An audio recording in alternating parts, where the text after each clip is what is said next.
অবশেষে আদালতের নির্দেশে ডনকে চূড়ান্তভাবে ফাঁসি দেওয়া হয়েছে। সুপ্রিয় দর্শক, সরাসরি দেখতে পাচ্ছেন সেই ডনকে জনসম্মুখে সবার সামনে ফাঁসি দেওয়া হচ্ছে। সুপ্রিয় দর্শক, সম্পূর্ণ বিস্তারিত ভিডিওটি দেখতে থাকুন, দেখে আপনার মূল্যবান মন্তব্য আমাদের কমেন্ট বক্সে বলে যাবেন।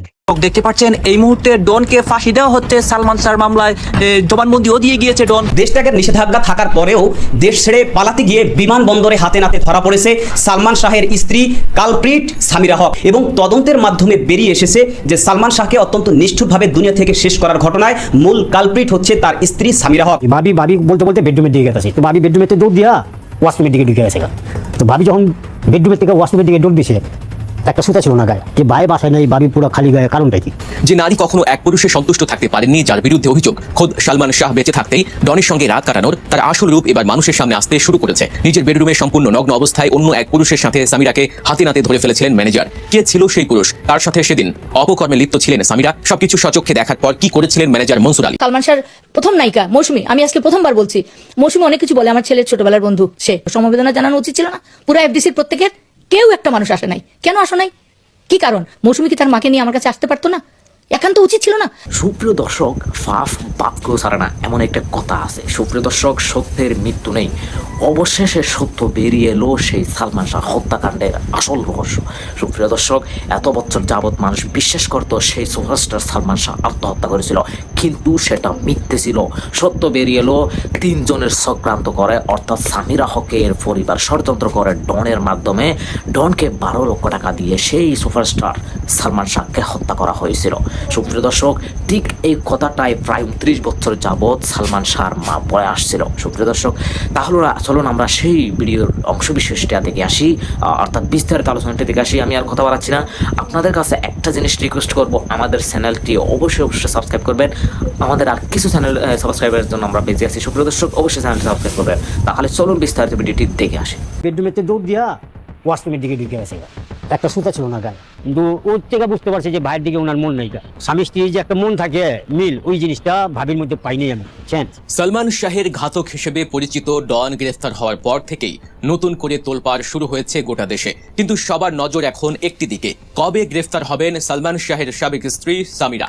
যে নারী কখনো এক পুরুষে সন্তুষ্ট থাকতে পারেননি, যার বিরুদ্ধে অভিযোগ খোদ সালমান শাহ বেঁচে থাকতেই ডনের সঙ্গে রাত কাটানোর তার আসল রূপ এবার মানুষের সামনে আসতে শুরু করেছে।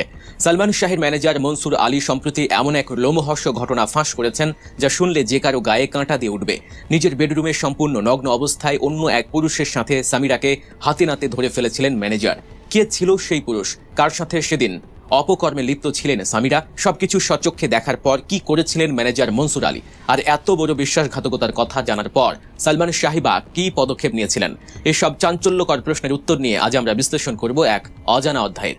খলনায়ক ডন গ্রেফতার হওয়ার পর চারদিকে এখন একটাই দাবি, অতি দ্রুত সামিরাকে গ্রেফতার করে আইনের আওতায় আনা হোক। সাধারণ ভক্ত থেকে শুরু করে সালমান শাহের পরিবারের একটাই চাওয়া, সত্যিটা এবার সামনে আসুক। ঠিক এই মুহূর্তেই বোমার মতো ফেটেছে সালমান শাহের দীর্ঘদিনের ম্যানেজার মনসুর আলীর একটি সাক্ষাৎকার। মনসুর আলী এমন একজন মানুষ যিনি সালমান শাহের ক্যারিয়ারের একেবারে শুরু থেকে তার ব্যক্তিগত সহকারী বা পিএস হিসেবে অত্যন্ত বিশ্বস্ততার সাথে দায়িত্ব পালন করে আসছিলেন। সালমান শাহ তাকে নিজের পছন্দে এই পদে নিয়োগ দিয়েছিলেন এবং তিনিও চরম নিষ্ঠার সাথে তার কাজ করে যাচ্ছিলেন। কিন্তু তিনি সম্প্রতি যে দৃশ্য দেখার কথা বর্ণনা করেছেন তা গোটা দেশবাসীকে হতবাক করে দিয়েছে। মনসুর আলীর জবানিতে জানা যায় সেই অভাবনীয় দিনের কথা।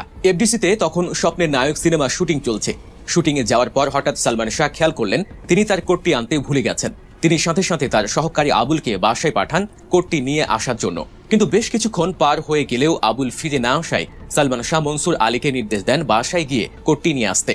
মনসুর আলী তড়িঘড়ি করে বাসায় পৌঁছান। মেইন গেটের তালা খুলে তিনি যখন ভেতরে প্রবেশ করেন তখন তিনি ভাবতেও পারেননি তার জন্য কি অপেক্ষা করছে। আকস্মিকভাবে ভেতরে ঢুকে তিনি ভাবি ভাবি বলে ডাকতে থাকেন। সামিরা তখন তার বেডরুমে ছিলেন। মনসুরের ডাক শুনে হঠাৎ সামিরা তার বেডরুম থেকে দৌড়ে ড্রয়িং রুমের বাথরুমে ঢুকে যান। কিন্তু যে অবস্থায় সামিরা দৌড়েছিলেন তা দেখে মনসুর আলীর পায়ের তলার মাটি সরে যায়। সামিরার পরনে তখন এক টুকরো সুতো ছিল না, তিনি সম্পূর্ণ নগ্ন ছিলেন। এই দৃশ্য দেখে ভয়ে কাঁপতে শুরু করেন মনসুর। বাথরুমে ঢোকার পর ভেতর থেকেই সামিরা মাথা বের করে মনসুরকে ধমক দিয়ে বলেন, মনসুর তুমি আর আসার সময় পেলে না? হতভম্ব মনসুর তোতলাতে তোতলাতে বলেন, ভাবি ভাই তো একটা জিনিস ফেলে গেছেন, তাই আমাকে নিতে পাঠালেন।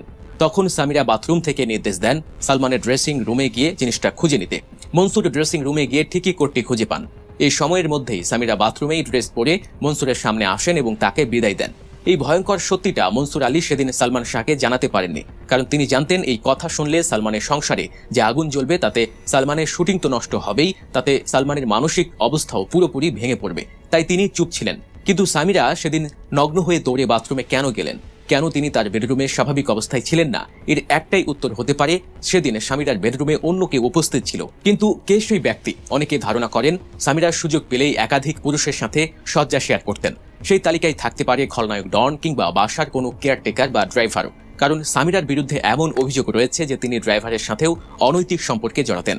সেদিন হয়তো বেডরুমে এমন কেউ ছিল যাকে দেখলে মনসুর চিনে ফেলতেন, আর তাই সামিরা নগ্ন অবস্থাতেই দৌড়ে বাথরুমে লুকিয়ে পড়েন। আরেকজন সন্দেহভাজন ব্যক্তি হলেন মোস্তাক ওয়াইজ, যিনি ছিলেন সালমান শাহের ছোটবেলার বন্ধু। 1996 সালের 6 সেপ্টেম্বর সালমান শাহের রহস্যজনক মৃত্যুর পর এই মোস্তাক ওয়াইজের সাথে বিবাহ বন্ধনে আবদ্ধ হন সামিরা। মৃত্যুর মাত্র 3-4 মাস পার হতে না হতেই স্বামীর একসময়ের বন্ধুকে বিয়ে করার এই ঘটনা প্রমাণ করে তাদের মাঝে আগে থেকেই প্রেমের সম্পর্ক ছিল।